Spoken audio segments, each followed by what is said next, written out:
Какво е Dark Web? What is Dark Web? Що тако е Dark Web? Dark Web не е дир. Много хора правят видеоклипове на тази тема без изобщо да знаят какво е Dark Web. Без изобщо да знаят кой ръководи сайтовете в Dark Web и Deep Web. И без да знаят колко е опасен той. Приятели, направих страхотен видеоклип и съм сигурен на 125%, че много ще ви хареса. В този видеоклип ще разберете мрачните тайни на Dark Web, от които ще настръхнете. И преди да започнем видеоклипа, искам да ви помоля от сърце. Ако ме подкрепите, бих се радвал много. Ако поставите един лайк на този видеоклип, един коментар, бих се радвал 2 пъти много. И ако споделите този видеоклип с ваши близки, приятели, роднини, бих се радвал 3 пъти повече. Благодаря ви, приятели. И сега ви желая приятно гледане.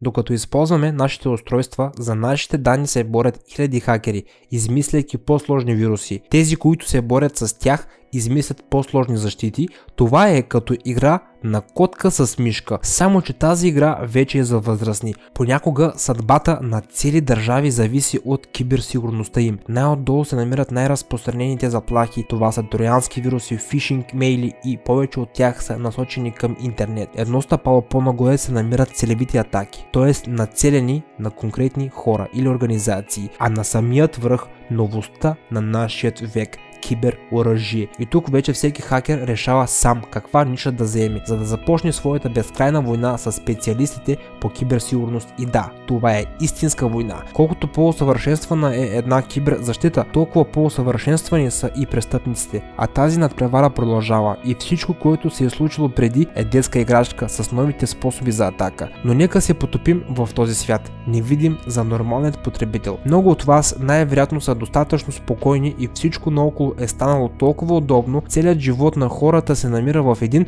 малък смартфон. Хората вече не използват фотоалбуми, видеокасети, банкноти, но кой може да гарантира, че някой хакер няма да напише нов вирус, който да е в състояние да заобиколи вашата антивирусна и да източи всички ваши трудно спечелени пари или да добави вашите данни към глобалната база с данни. Може би ще се удивите, но вие можете, не правейки нищо, данните ви да изтекат в глобалната мрежа. Да вземем, например, добре познатото приложение GetContact. Потребителите просто полудяха от това ново приложение, което приложение ви позволява да разберете как вашите приятели са ви кръстили в телефонният указател. Когато инсталирате приложението GetContact, необходимо е да приемете условията за ползване. Приемайки условията, вие позволявате на компанията да събира всякакви данни и да ги споделя с трети лица. Още един пункт, който отваря врата към спам. Фиксиране на разрешението за провеждане на маркетингови дейности, включително връзка към вашите SMS съобщения, имейли и дори обаждания. Пълният списък с информация, която извлича приложението, са цялата информация от телефонният ви указател, галерия, имейл адрес и всичките ви мейли, IP адрес, адрес и история на обажданията. Даже една година да не използвате телефонният си номер, той ще е на разположение на разработчиците. Но най-интересното е напълно законните схеми за измами. Създателите изобщо не си крият личността, но това не е всичко. Когато изтеглите подобно приложение, под една форма вие ставате като роб на разработчика. Вашият телефон може да служи на хакера за хиляди дейности, на който сте осигурили достъп до телефона си. Заедно с други подобни хора, вие съставлявате ботнет. Армия от ботове, които са готови в определен момент да се впуснат в битка. Ще имате голям късмет, ако хакерът ползва номерът ви само за да копае биткоин. Така играят само малките хакери, но по-голям процент от хакерите са настроени на много по-сериозни атаки и тях повече от всичко ги интересуват парите. И тук се появява този тип кибератака, наречена DOS атака. DOS атаката работи по този начин. Клиент иска да спре работа на конкурента си, който има интернет магазин за ден или два, и той купува услуга от хакера. В зададеното от него време всички ботове нахлуват в конкурентния сайт и целият сървър просто не издържа натоварването и тогава сайтът се срива, който може да спре работата на сайта за няколко часа или дори за дни. Интернет представлява един голям айсберг, където неговата малко известна част се намира под водата. Той включва сайтове, сайтове и най-различни страници и всичко каквото можем да намерим без проблеми с помощта на търсачките. Но под водата се намира така нареченият дълбок интернет. Тук вие можете да намерите опасни и скрити сайтове, на които можете да попаднете само с помощта на авторизация или с специални линкове. Сайтове, до които не можете да стигнете с нормалните браузъри. Като цяло можете да намерите неща, които в нормалните браузъри няма да намерите. Даже анализаторите смятат, че към тази част на интернет могат да се преначислят около 70% от интернета, но ако се потопим още малко по-надолу, можем да се натъкнем на Dark Web, т.е. тъмната мрежа. Както се разбира от името, там се намира цялата информация, която се крие от очите на обществеността. С помощта на специални браузъри там също не може да се посети с нормален браузър. Струва си да споделя с вас, че този сегмент от мрежата може да бъде описана като система на много нива. Следователно, колкото повече и по-дълбоко искате да го изучите, толкова по-трудно ще ви е, а в някои случаи е напълно невъзможно. В цялата тъмна мрежа не винаги е толкова лесно да се търси каквато и да е информация в сайтовете. Съществуват много частни Darknet сайтове, при които комуникацията се установява само между доверени лица, отделно от глобалната мрежа. Но някои сайтове, които имат домейни, към тях можете да се присъедините и от браузъра Tor. Но първо да ви разкажа малко история. Още през 90-те години американското правителство е било сериозно заинтересовано от създаването на технология, която осигурява анонимен обмен на информация в интернет, което е довело до създаването на система за военно-морските сили на САЩ. Система с криптирани данни, която осигурява анонимност, в резултат се е получило нещо като наслоена мрежа.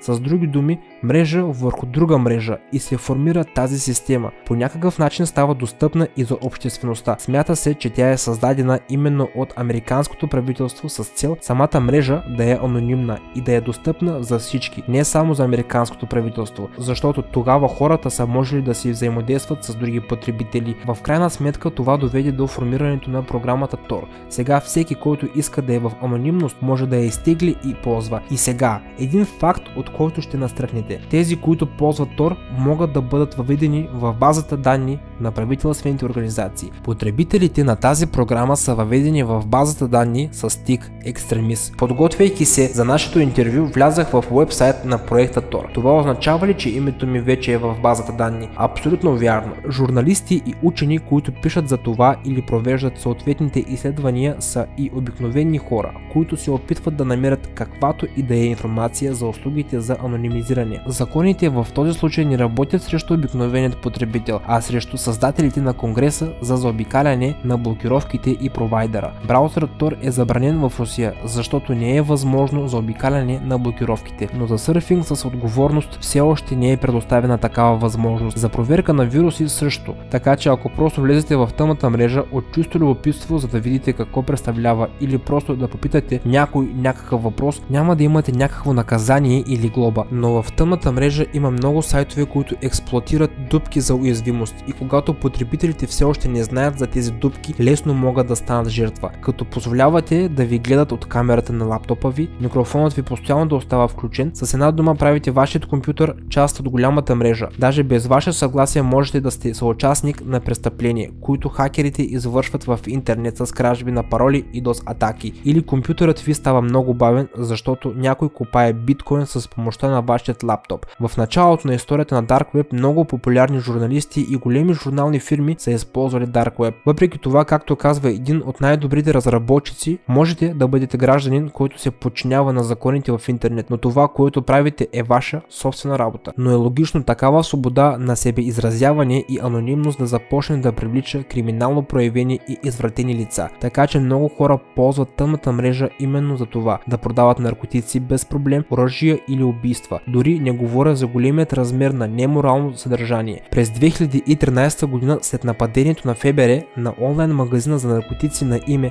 Silk Routes, беше претърсен, след като се видя, че печалбата на фирмата съставлява 1,2 милиарда щатски долара. След това сайта привлече още повече вниманието на управляващите, когато привличаше все по-нови клиенти. Благодарение на новинарските емисии те също успяха да се популяризират. Записан е и документален филм за тях. Арестуван беше администратора, след което се създаде Silk Routes 2.0. След повторен арест се образува Silk Routes 3.0. Също искам да ви споделя, че това е един от многото сайтове с огромен асортимент от стоки и услуги. Можете да си купите буквално всичко. Пистолети, картечници, гранати, военно оборудване. Забелязва се, че сайтове, от които може да се поръча убийство, са станали прекалено популярни, но в по-голям процент тези сайтове са създадени от измамници, които се обогатяват за сметка на клиентите и след това ги предават на полицията. Можете да намерите и куп неморално съдържание, като детска порнография, изтезания за убийства и други извращения. Но най-тъжното е, че има десетки хиляди потребители в тези сайтове. През 2015 година ФБР арестуваха хиляди хора, които са публикували детска порнография, но тъмната мрежа все пак си има права, които защитават потребителите. Има грижовни потребители. Мога да дам пример за най-голямата хакерска общност Anonymous. Те многократно са нападали такива сайтове, както и сайтове с пропаганден тероризъм и терористични организации. В последно време в интернет има все повече и повече слухове за така нареченият Red Room, т.е. червена стая. Беше създадена дори и игра и сериал. Много хора не вярват на това, което се случва пред камерите, но знаейки на какво са способни реалните хора, е съвсем нормално да си го представим. Очевидно е, че не е толкова лесно да се присъедини към тази стая. Най-често това са частни затворени мрежи, които позволяват само на определени хора или с покана да присъстват. Правилното криптиране дава възможност да се заличат следите. В най-долната тъмна страна на интернет могат да се намерят още по-ужасни и страшни уебсайтове и страници. Наскоро в Русия се появиха хора на име сталкери. Това са хора, чието дейности включват търсене на скрито съдържание в мрежата и разгадаване на тайните на интернет. Измама в социалните мрежи. Наемане на наркокуриер е по-лесно да се търси в тъмната мрежа, но ако искате да разберете цените за убийствени услуги, ще трябва да отидете много по-надълбоко. Влизането и сърфирането в Dark Web е рисковано. Не знаете кога, как и от кой ще ви се присвоят данните и какво ще бъде след това с тях. Препоръчвам ви да не влизате и да не търсите нищо в Dark Web. Долу в коментарите споделете вашето мнение. Знаехте ли тези факти за Dark Web? Приятели, очаквайте съвсем скоро много нови интересни видеоклипове, които ги няма никъде в България. И очаквайте много, наистина много неочаквани, супер интересни видеа, които съм сигурен, че много ще ви харесат. Именно за да не ги пропуснете, се абонирайте за моят канал с камбанка и до нови срещи. Чао, приятели, и до скоро!